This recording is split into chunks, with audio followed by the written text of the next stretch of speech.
the prisoners weren't really too happy to be working that much. They were too forced into it. They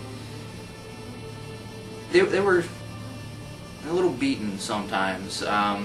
The prison guards, they took a little too much advantage of it, so that didn't turn out too well. The top 2% of the students were given a more higher training. They were trained to become the rulers and handle higher position in the society with greater responsibilities. The whole system of exam was test, quiz was different.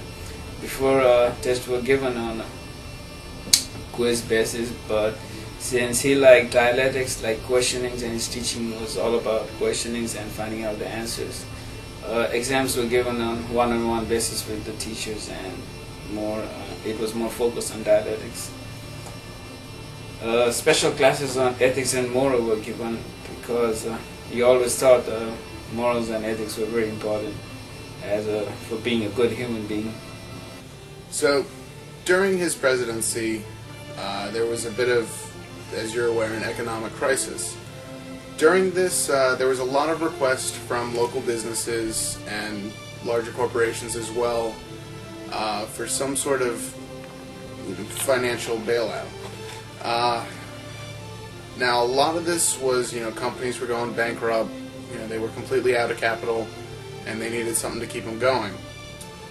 Socrates, however, did not feel that the government money should be going to help these corporations. He felt private businesses, weren't affiliated with his government, and if they were doomed to fail, that was simply the way it was going to be. There was a lot of loss of trust in Socrates after some large corporations went bankrupt. To name a few off the top of my head, GM closed down, Fannie Mae and Freddie Mac. There was a few other branches of banks that were about to close, but before that happened, Socrates closed down all the banks and turned them into the Bank of the State. Capital punishment was something that Socrates decided he really wanted to implement with corrupt business officials. It was a bit more brutal than most people really were happy with. Alright.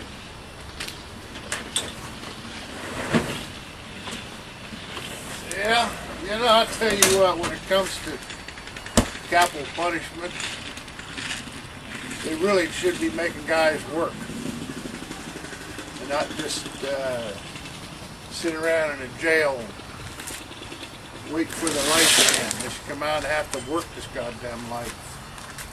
I mean, it's crazy. All of us out here that are working for a living, we're the ones that are being capital punished all the time. And it just don't make any sense. I mean, a guy goes out here and creates a crime and ends up in jail. Yeah, he gets everything he needs. Gets the meals, gets conjugal visits all the time, whatever. And what do I get? Hey, come home, give the wife the bread. Do I get any? No. Don't get any of that. Hey, I'm in the wrong racket.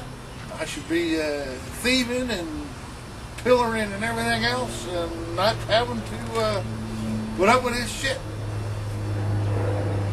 Anyway, that's my day. Socrates also got rid of Medicare and Medicaid. He felt the funds for such things could be put to better use. This leading to my next point. Socrates decided to instate euthanasia for anybody above 80 or anybody with any seriously debilitating diseases, as they were no longer helping his state, as he liked to call it, the United States. The American people really did not like the idea of euthanizing the elderly. We had them in homes, and in hospice beforehand, and we really didn't care whether they helped out the state or not. There was a sense of love or attachment to your elders and such. And after that, Congress decided to impeach Socrates after several of their parents were euthanized. Socrates had done that to set an example, if you would. If the people in the government are doing it, why not the people below them? So after that, he was impeached. Walking down the street one day, he was attacked by a mob and later died of his injuries in a local hospital.